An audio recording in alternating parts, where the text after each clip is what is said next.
Daily news and analysis. We keep you informed and inspired.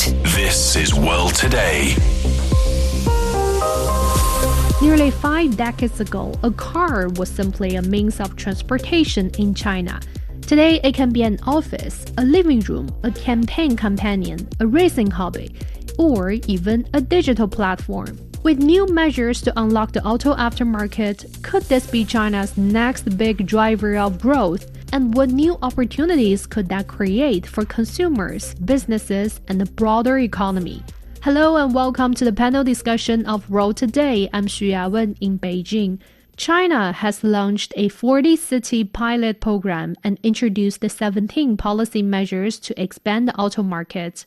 By removing unreasonable purchase restrictions and boosting the auto aftermarket, China aims to stimulate growth across the entire automotive value chain.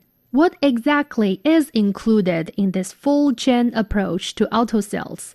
Will we see an auto aftermarket boom here in China, and what new opportunities could be unleashed for consumers, businesses, and the broader economy? To answer these questions and more, I'm joined by Dr. Li Lun, Assistant Professor of Economics at Peking University, Professor Muhammad Ali Nasir, Visiting Fellow at University of Cambridge, Visiting Professor at Peking University, and Professor of Economics at the University of Leeds. Bhatt, founder and CEO of China Trading Desk. Welcome to the program, gentlemen. Professor Li, let me start with you.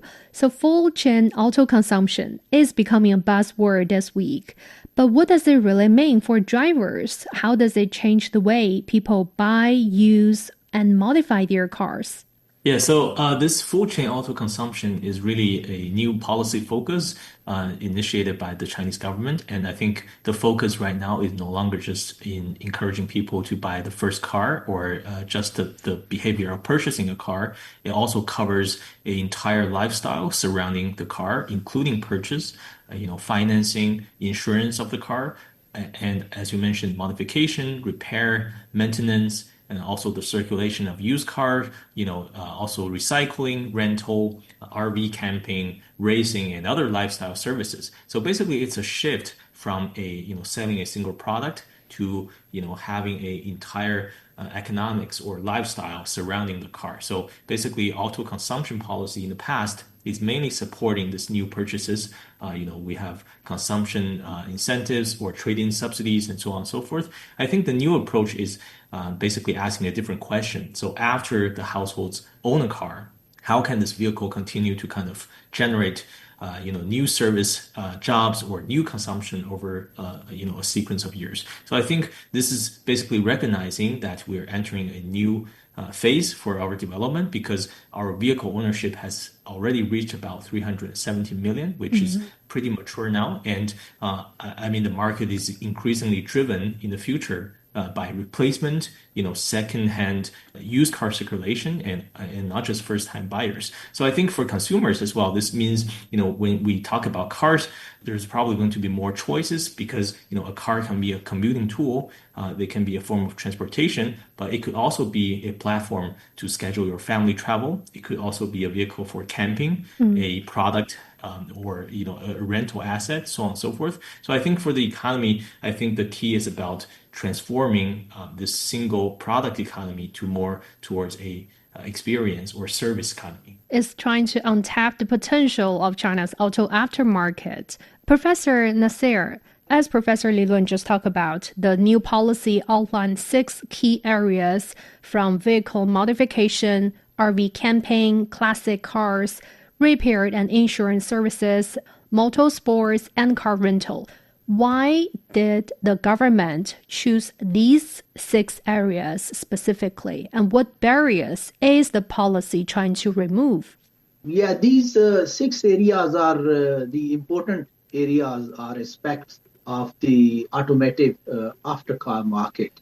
So the government selected these areas to stimulate the automotive aftercar market, if you ask me. And the notion is that they don't want to focus more on transportation or the new car sale, but they want to focus on a diverse lifestyle scenario. So when the market matures, and as the Chinese market is maturing, there are new opportunities and new demands.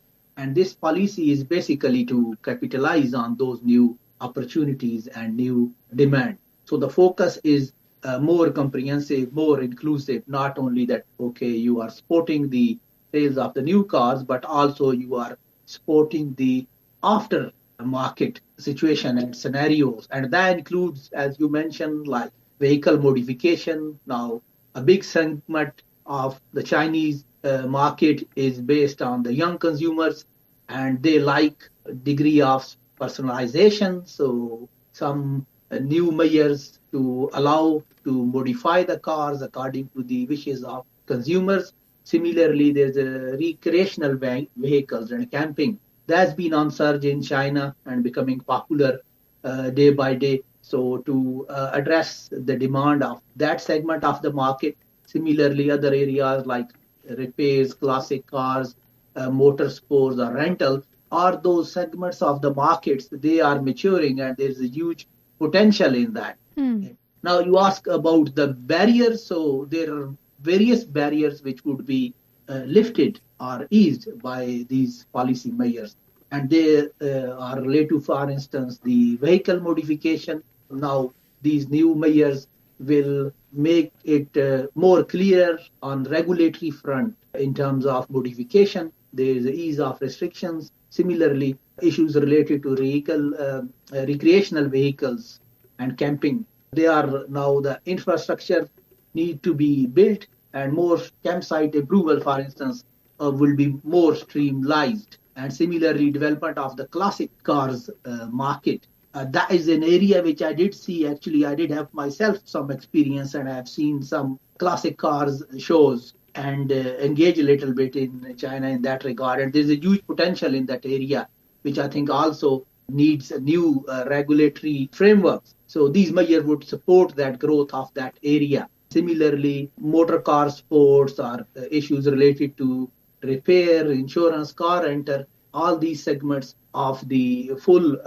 value chain would be addressed by these measures. So that's the reason the government has introduced a very comprehensive set of regulations. But I think this was the need of the time, and it will remove very crucial barriers in this market. Mr. Bhatt, you probably have also noticed the Ministry of Commerce named 40 pilot cities, each with a different focus. For instance, here in Beijing, Chaoyang for car modification, in Jiangsu province, Yangzhou city for RV camping, and for Shanghai's Jiading city for classic cars and so on. So why adopt this one city, one focus approach across 40 cities? I think this is very typical Chinese policy experimentation model, right? So they generally try to pilot first and then refine it and then scale it.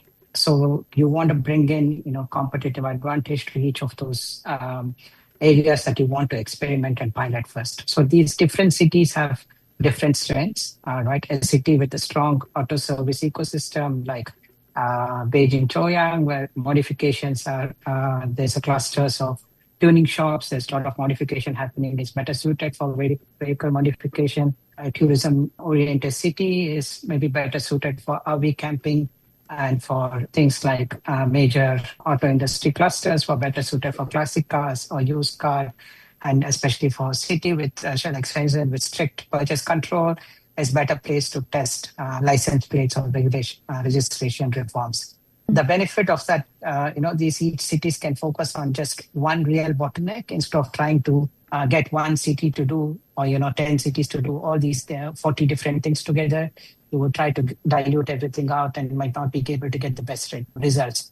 So this also reduces the policy risk. The central government can set the direction, the local government can just stress the practical solutions, and the best practices can later be standardized across the entire nation. Mm-hmm. So the message is not just that 40 cities doing 40 unrelated things, but it's also controlled way to test these different pieces of the auto consumption chain. And maybe a couple years later, if it's working very well, then the government will just expand it to a nationwide policy. Yes, obviously that's the idea. That would be the part where you refine and then you scale out the process so that it can be across the entire nation. Professor Lee, I want to hear your thoughts on this. 40 pilot cities and each of them have different focus. Is there any specific city with certain focus that caught your attention? Yeah, so I think, as Mr. Bhatt have correctly mentioned, different cities have different endowments, different comparative advantages. And I think, for example, I noticed a few, especially in the northern area, for example, Tianjin, that also focuses on modification, classic cars, and also racing. Shenyang on the second-hand vehicle circulation. Also, there are a couple of cities that focuses directly on, used car or, car scrappage and recycling. Mm-hmm. So I think different cities definitely have different, endowments or competitive advantage. Some cities have already built or have existing racing tracks. So those cities are naturally, a good choice for these car racing and motorsports. And talking about classic cars, Professor Nasir have already pointed out that it's a very important area. I definitely agree. When it comes to China, if we think about, for example, in the US, Ford's Model T was introduced more than 100 years ago. So there was a wide history of, vintage cars, all of the classic cars, and people, there are collectors of different cars. People modify their cars in their own garage. So there's a whole, culture and lifestyle surrounding the car. But when it comes to China, I think China is relatively new in terms of the car culture. Few households actually own cars in the 90s. So I think we have a long way to go. But I think having some places like, for example, Shanghai, as you mentioned, and also Tianjin for classic cars, I think it's a good starting point to kind of have people experiment a little with the new policy and also reduce the policy risk when it comes to competition between different cities, which can also sometimes increase the inefficiency of these policy. That's a very good point. As you said, in America, we do often see they have the show or like exhibition of the classic cars, but we do not see that very often here in China. Most of the time, when we go to auto show, they are all brand new EVs or imported cars, but very little time we sell classic cars. So that could be maybe a growing point in the coming years. Yeah, I totally agree. I think in the US, for example, sometimes we see these people, modifying their trucks that have like almost like a fighting ground or a field for these different types of racing activities. I think in the future, definitely we should expect, activities like this to be more, popular in the future. Welcome. I'm Elaf Elad, economics professor and member of the Data Science and AI Center at New York University, Shanghai. On the World Today program, you can find in-depth and impartial insight, as well as critical commentary on key trends in the Chinese economy, financial technology, business, and blockchain. To prepare for the world tomorrow, join me on World Today. Then for car owners, Professor Lee, this is also a question for you. So for car owners, what practical changes will they actually feel, especially in areas like modification, same-day purchase, same-day tax, and same-day license plate, simplify the buying experience?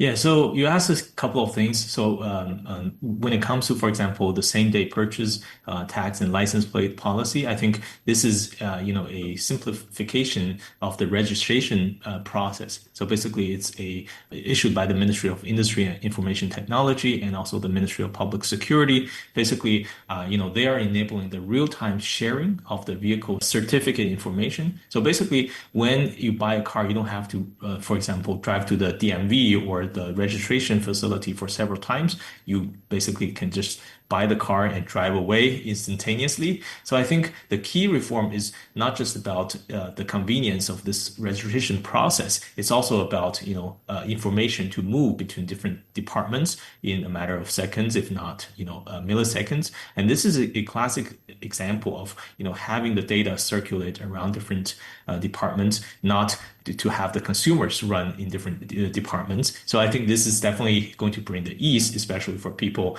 buying new cars and also exchanging their car for a newer one. And when it comes to modification, I think this is also an area where there's a lot of potential, but also we need to be more careful when it comes to regulation. I think the goal, we don't want to really, allow all the unsafe or the illegal modification to emerge all of a sudden. I think the goal is really to clarify, have the required filing and safety standards of which modifications are actually allowed, which vendor or company can actually do these modifications for cars. So once the legal vendors or legal firms have established their market share, I think the legal certainty itself can really first unlock some of the competition and also drives out some of the unsafe or illegal modifications in the market. Professor Nasir, Professor Lee previously mentioned this number. China has 370 million vehicles on the road,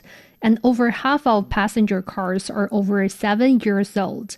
So how big is the aftermarket opportunities with the new policy rolling out?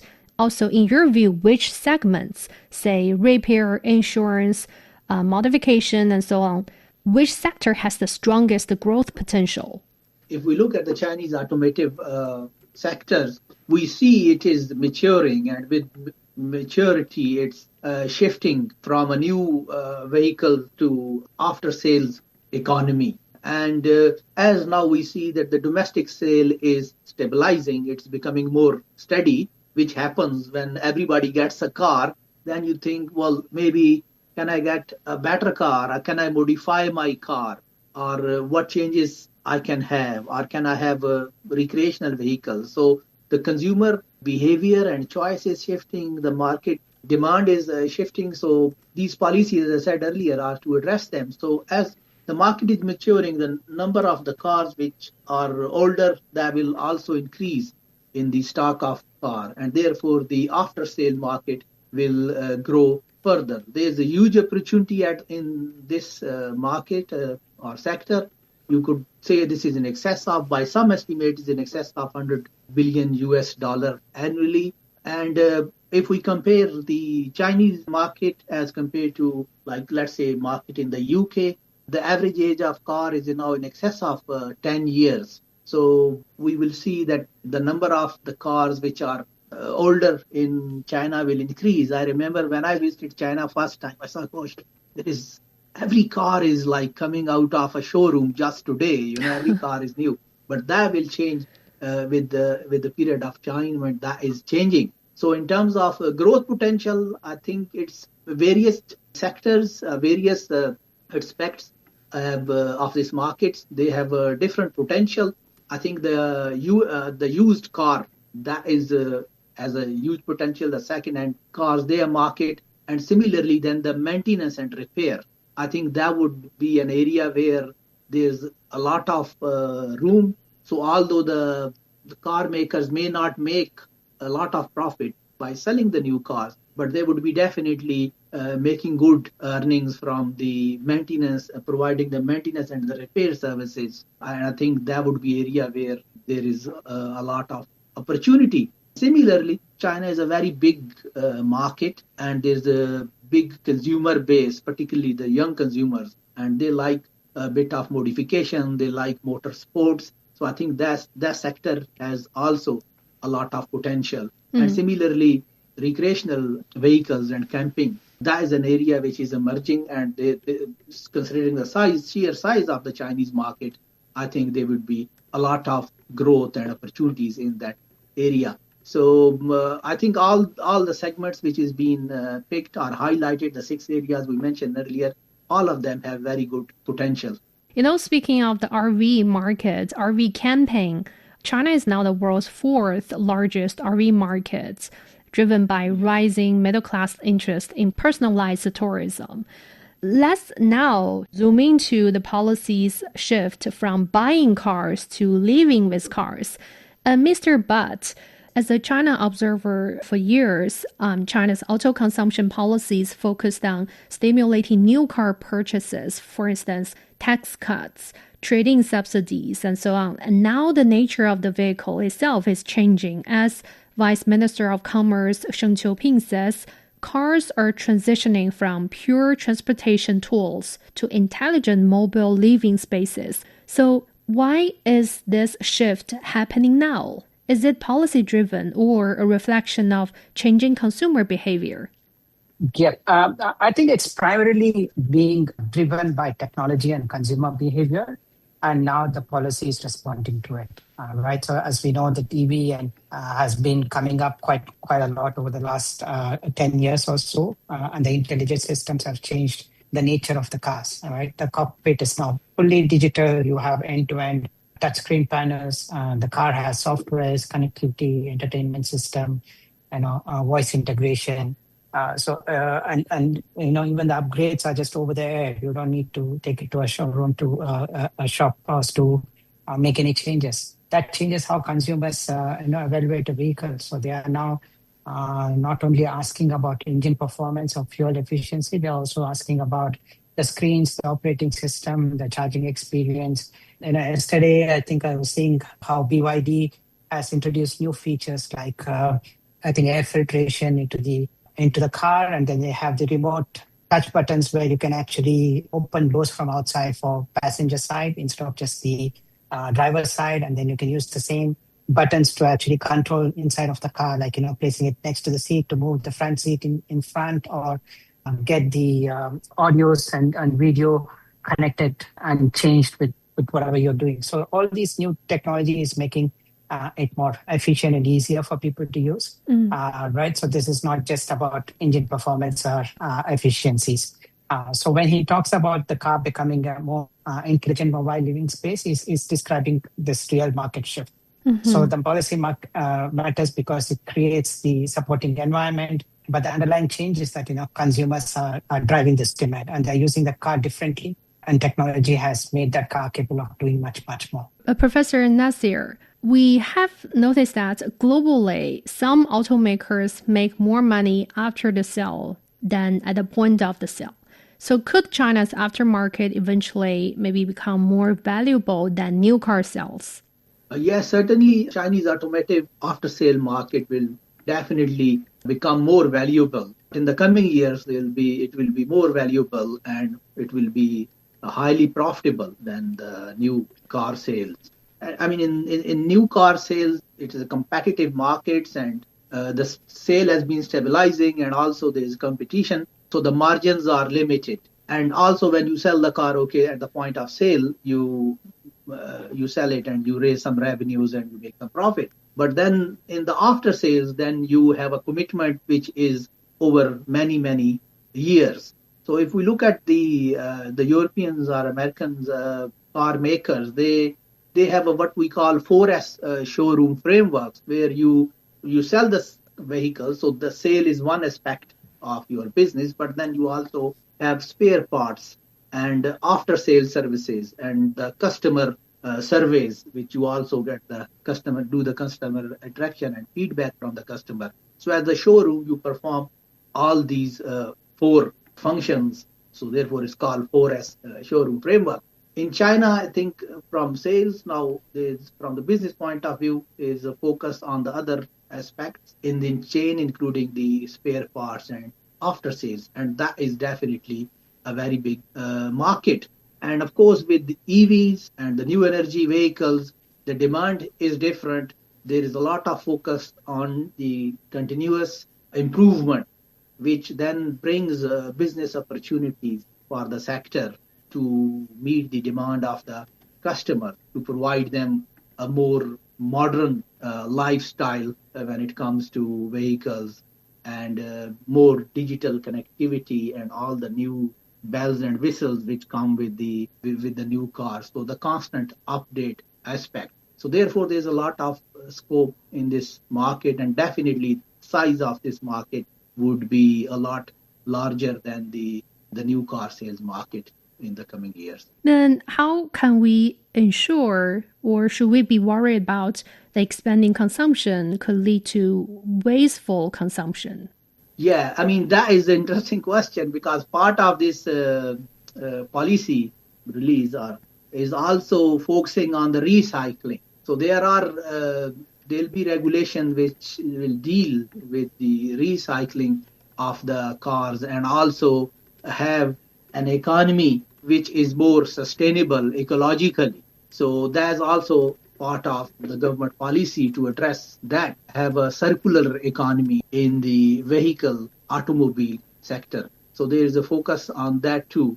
And I think that completes the story or the chain from the sales of the car to then recycling the car or vehicle. So there is also a focus of these regulations. Dr. Bhatt, what do you make of Professor Nasir just said? How can policymakers ensure this doesn't lead to overconsumption or waste while still supporting growth?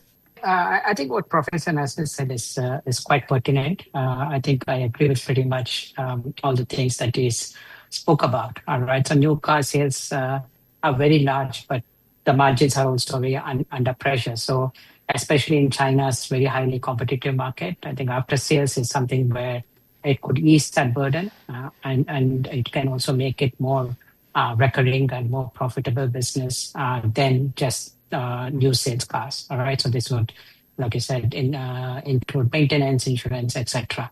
Obviously, this is not going to happen automatically. So we need to build a very strong trust mechanism, transparent repair records, reliable used car valuation and parts, credible insurance, etc.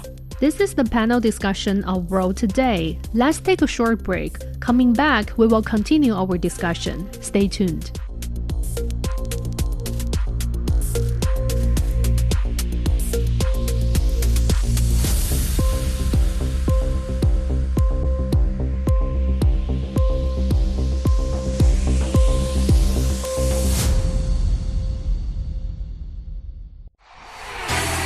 Sideline Story brings you all things sports related. The hottest topics, latest events, juiciest stories, all with a very personal take. Subscribe to Sideline Story Podcast for heated sports discussions covering events that are happening in China and around the world. Welcome back to the panel discussion of World Today. I'm Yawen. Let's continue our discussion on how China is unlocking the potential of the auto aftermarket and what it means for the future of the country's auto industry. We've been talking about China's new policy to boost aftermarket consumption, and now let's zoom into this specific article written by Wall Street Journal about China's auto industry. So recently, the Wall Street Journal published an article named "Everyone Loves Chinese Cars Except the Chinese." It claims that while Chinese auto exports are booming, domestic sales are weakening, implying Chinese automakers are turning abroad because they cannot succeed at home. Professor Lee, do you agree with that framing? What's your reaction when you firstly read the article?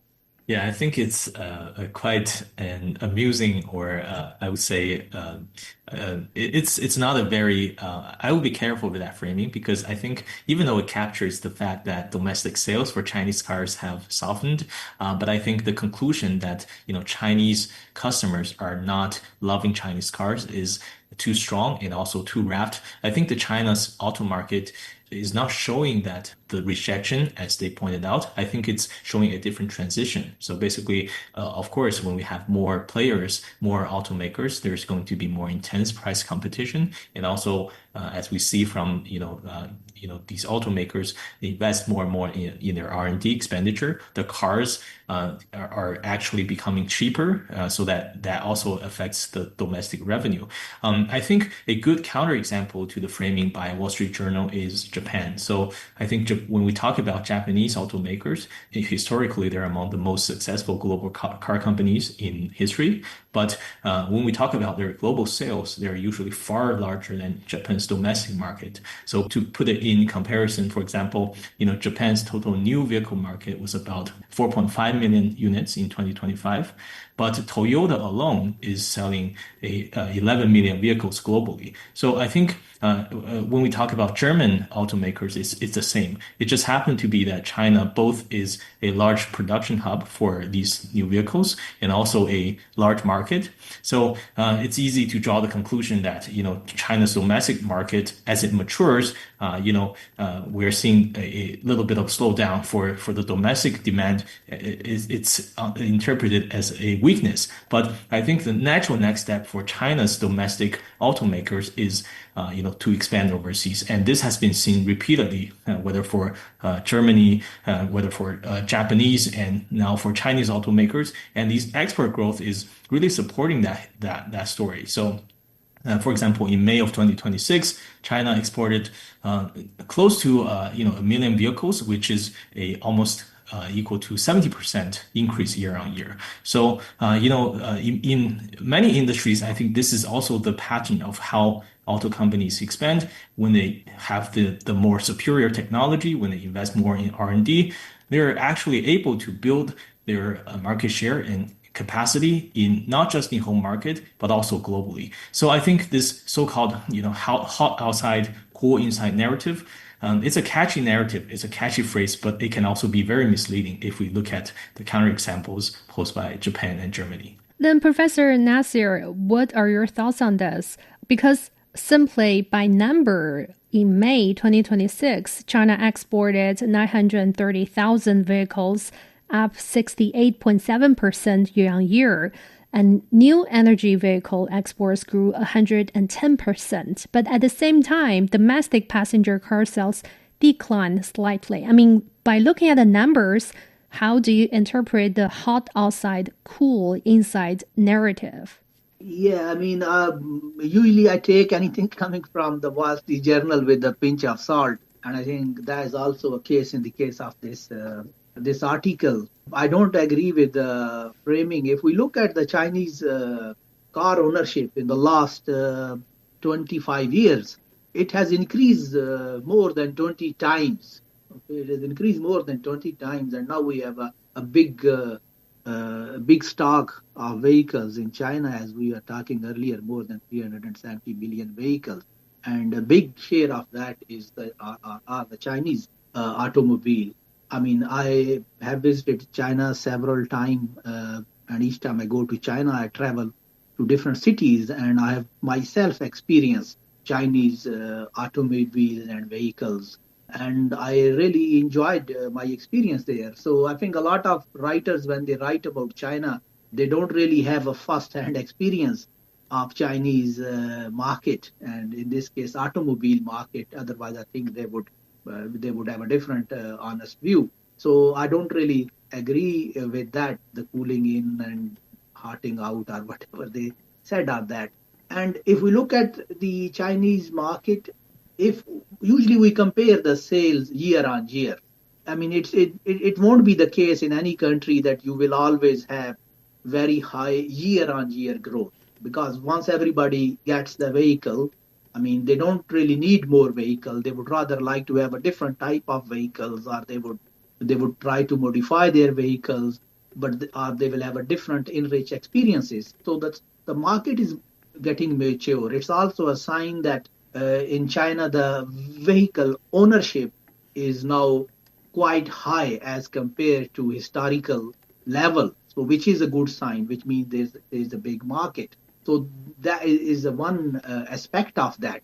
And then also, if we look at the domestic sales, I mean, the internal combustion engine, that is not very popular, not only in China, but also abroad.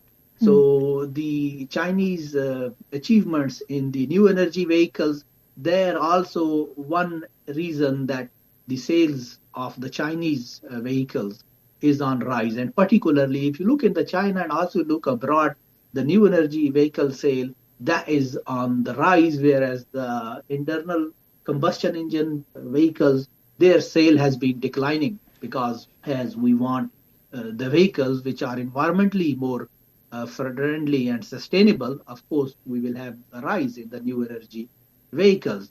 And then sometimes there are acquisitions made around the dumping I think that is not true, and they are very regrettable because Chinese automobile makers, they are accessing the other markets with their physical presence. So they are investing very heavily in Europe and ASEAN and other parts of the world. So if you are just trying to dump, you usually export in a big quantity and you don't follow up. You don't provide any after-sale service, and you don't have your showroom. Here in the city where I'm based in Leeds, we have a very nice BID showroom, and they're doing quite well and providing very good customer service. So there is a physical presence. So Chinese strategy is, the strategy of automobile maker is very long-term and very inclusive. So that is something which is, I think, not picked in that article or completely ignored. And if it had been really a case of hot outside or cool inside, then these regulations package which just came out, that would have not come out, because then the focus would have not been on the domestic market and the focus would have been on the external market only. The focus on the after-sale market and the after-sale economy shows that both the policymakers and both the car makers and also the consumers, they are interested in the domestic market, and the domestic market is very huge. I mean, 370 million vehicles are a lot. So therefore, this is not a question of cool inside. I would say this is more a question of maturity, domestic maturity of the domestic car market, which I think an aspect the writer completely missed. So therefore, I don't agree to that framing and characterization of the Chinese market. I think probably the writer need to have a deeper look into the market and experience himself the Chinese automobiles. Yeah. Like from my personal experience, in recent years, we see more and more Chinese people, they're shifting their choice to domestic brands. You just mentioned BYD or Geely or NIO or Xiaopeng, or a lot more choices, especially with the merge of the NEVs from foreign imported brands. That's the fact that we're seeing today. Mr. Bhatt, as Professor Nasir just mentioned, we're seeing Chinese automakers not just exporting cars, but exporting entire ecosystems to other countries, from batteries, software platforms, to supply chains and manufacturing standards. So what does it tell us about Chinese automakers' long-term industrial strategy, the shift from exporting products to exporting industrial systems? Yep, I think that's where I think China is excelling right now, right? So it's not just dumping just vehicles out into global market, right? So dumping would be just short term. It means just selling excess inventory cheaply. But the Chinese automakers, as Mr. Nasir was saying, is making long-term investments, factories, R&D centers, dealer network, everything, financing, after-sales services. So local cars, require long-term trust. Right? A buyer needs warranty support, repairs, insurance, spare parts. And there should also be a resale value, and all that can come in only if there's a huge trust from the consumers on the brands that are selling those cars. So if you don't have a confidence around building all that auxiliary parts into local ecosystem, the local consumers will not be very confident about buying all these different cars. So if the company builds local production and service infrastructure, they're not behaving like a short-term exporter. So they're behaving like a long-term market participant. So the overseas push is better for understanding as globalization and not just as liquidation and trying to offload inventory that's already in China. Hello, my name is Alessandro Golombiewski Teixeira. I'm a professor of public policy and management at Tsinghua University in Beijing. I am a great listener of The World Today. In my opinion, The World Today is one of the best China radio programs. In the world today, we can get the best news and analysis in what is happening now in the world. So please come to join us. Professor Li, speaking of the Wall Street Journal's article, it also notes with some relief that the U.S. is one of the few countries without a flood with Chinese cars. What's ironic is that many Americans have never had the chance to test drive Chinese vehicle because of tariffs or some market restrictions. Yet debates about Chinese competitiveness are intense. So can a market fairly judge products that consumers are largely prevented from buying? Yeah, so I think that's a very good point that you raised. I don't think the market can really it is qualified to debate Chinese cars if the majority of the consumers have not really test driven the Chinese cars. I think it's really ironic in the sense that all other countries or the majority of the global countries have opened up to this superior product with the lower price, namely China's NEV, but US is one of the most heavily restricted areas, basically to put a lot of tariff or if not a outright ban on Chinese EVs. I think this goes to the difference in the business models of or the root of innovation between China and US. In China, when we see an industry begin to develop, when people pour more money into the research and development, we will often see a lot of players entering the battlefield, and also there's an increase in competition. A lot of makers in case of EV start to emerge, and the consumers are really enjoying all the benefit because they can get to buy the more advanced or more fancy cars with cheaper prices. In the US, I think the business model is more going towards protecting the profit of the shareholders. So once they have some comparative advantage in their research and development, I think one of their one of their most focused goal is to secure the profit or secure the monopolistic status of their companies. So I think in some sense the U.S. automakers, even though they're already being pretty weak over the recent decade, they're a little afraid of the competitiveness that the Chinese cars are going to bring. And a lot of Americans, through this lens, are treating Chinese cars as some of a threat of the U.S. auto industry.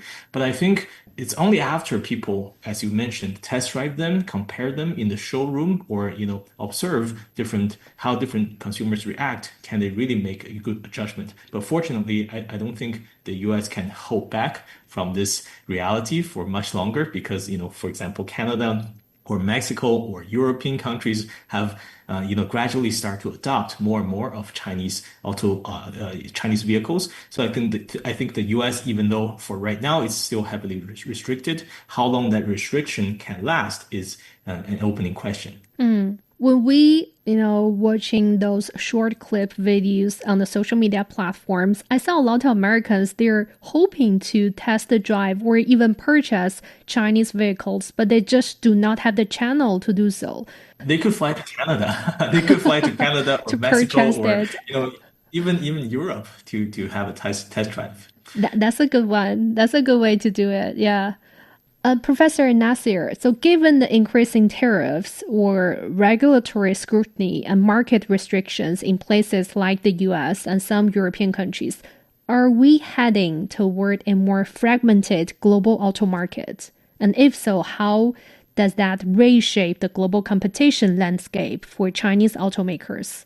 Yes, I mean, this has been unfortunate that US, particularly under Mr. Trump, started the trade war, and particularly the automobile sector that has been target of Mr. Trump's tariffs, and that has limited the consumer choice in US. And and as the experience shows, the protectionist measure taken by any country don't really leads to competitive industry of that country in that sector. So if US is building walls around its automobile sector, it won't be that automobile sector will become very competitive.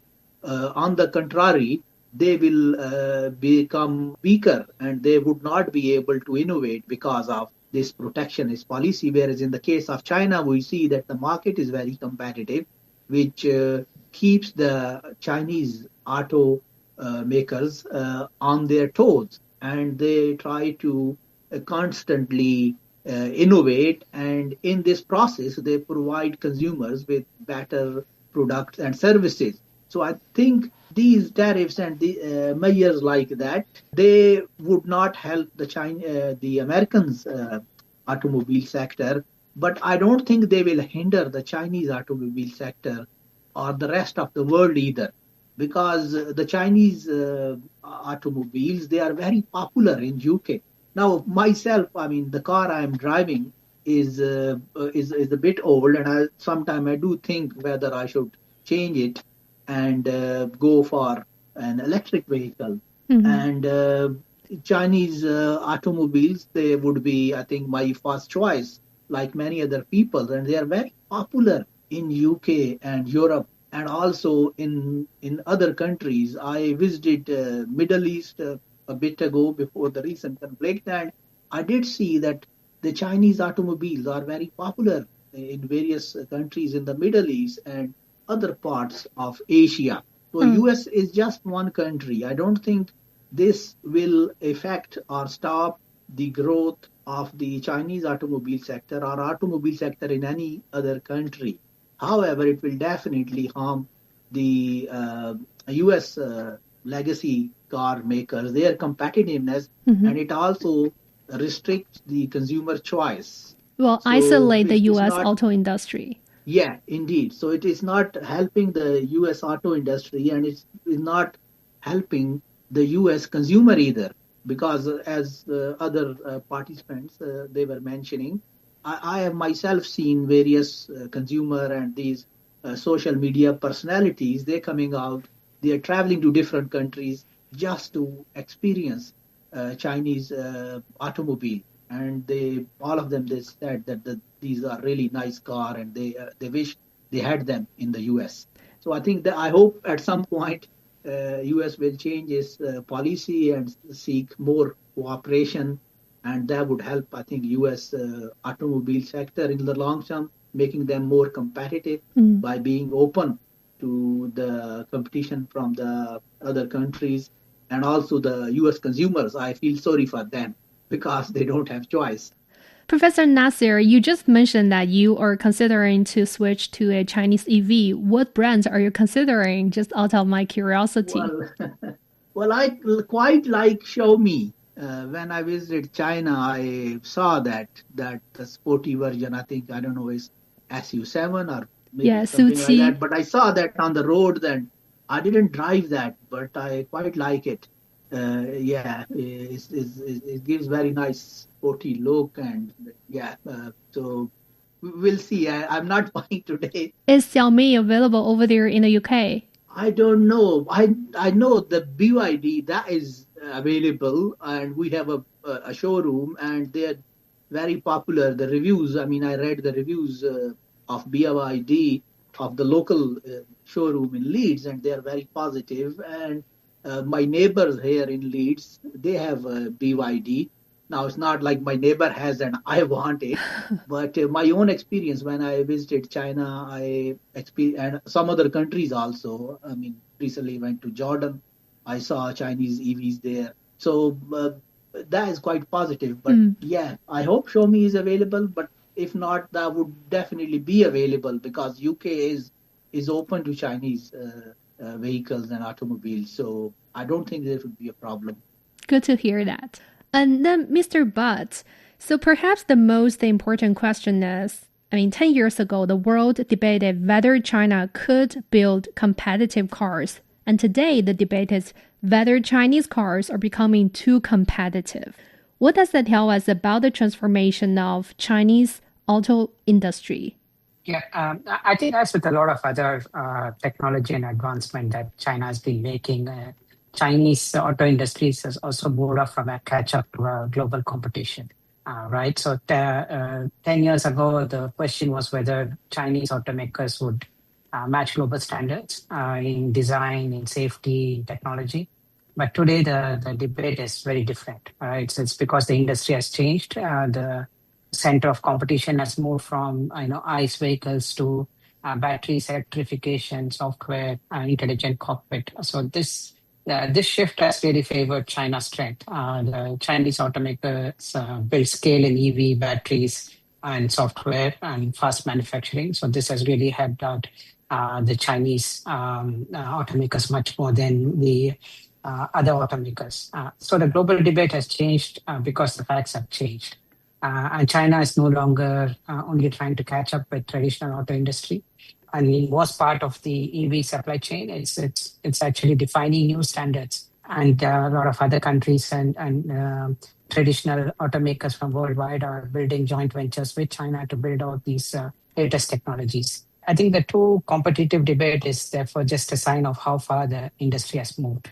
10 years ago, the world asked whether China could build competitive cars. Today, it's about global markets adjusting to the fact that China is already doing that and exporting in large quantities. And lastly, Professor Li, from the business perspective, what investment opportunities could China's full chain auto sales strategy create for overseas investors who are looking to invest in this segment?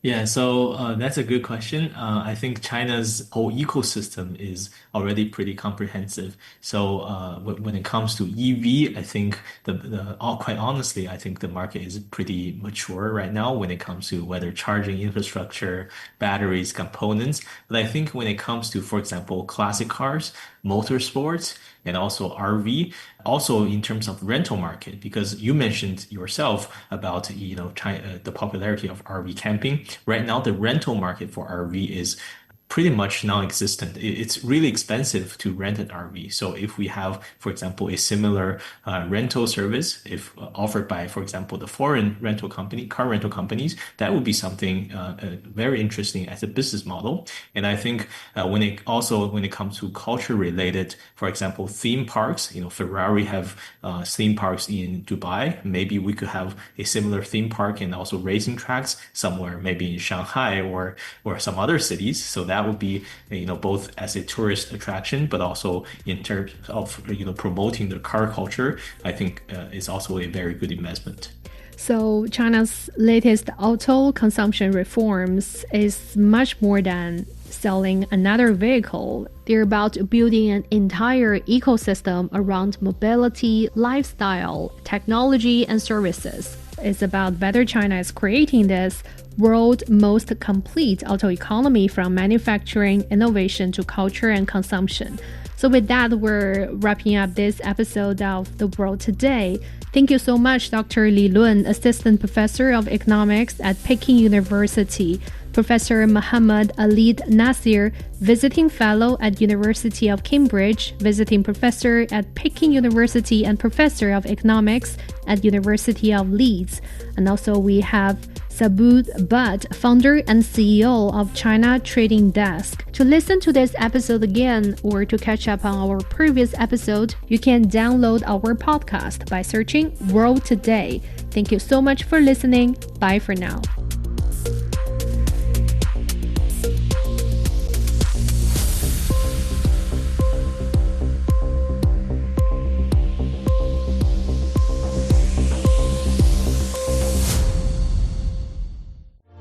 I cannot marry you while your mother regards me. Step into the world of timeless elegance with Mrs. Spring Fragrance, a captivating audiobook by Edith Eaton, read by Man Ling. Because the green leaf still clings to the bough. Experience the lively yet complex lives in Chinese American communities at the turn of the 20th century as Edith Eaton's delicate prose weaves together themes of tradition, change, love, and identity. Forget all that belongs to the joy of life. Follow the journey of Mrs. Spring Fragrance and witness the struggles and fights of those living on a rapidly changing exotic land while holding on to their cultural traditions, or more importantly, to their identities. He could hardly believe that his daughter was seriously opposed to becoming the wife of such a good-looking, prosperous young merchant as Wang Ling. Join Books and Beyond for Mrs. Spring Fragrance. Let the stories come to life in your imagination. Subscribe to Books and Beyond for free on your favorite podcast platforms or log on to radio.cgtn.com for more.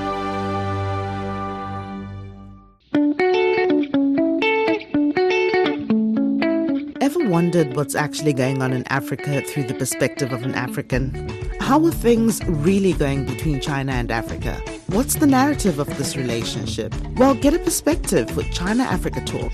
Hear from African diplomats, entrepreneurs, academics, Chinese natives, and more. Get on our wavelength every week to find out what's real with China-Africa Talk. Find us on your favorite podcast. We'll see you there.